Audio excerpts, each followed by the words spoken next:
In this video, I'll show you how to edit your Facebook profile so you can update your personal information and make your profile look the way you want. First, open the Facebook app on your phone and make sure you are logged into your account. Tap your profile picture to go to your profile page.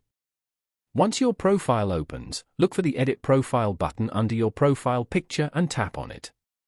This will open the profile editing screen where you can change different details about your account.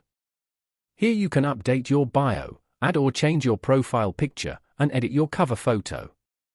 Scroll down and you will also see options to edit your work, education, current city, and other personal information. Tap the Edit option next to any section you want to change. Enter the new information or upload a new photo, then tap Save to apply the changes. You can repeat these steps for any other details you want to update on your profile. Once everything is saved, the changes will appear immediately on your profile. If you found this video helpful, make sure to like the video and subscribe to the channel for more simple tech tips and tutorials.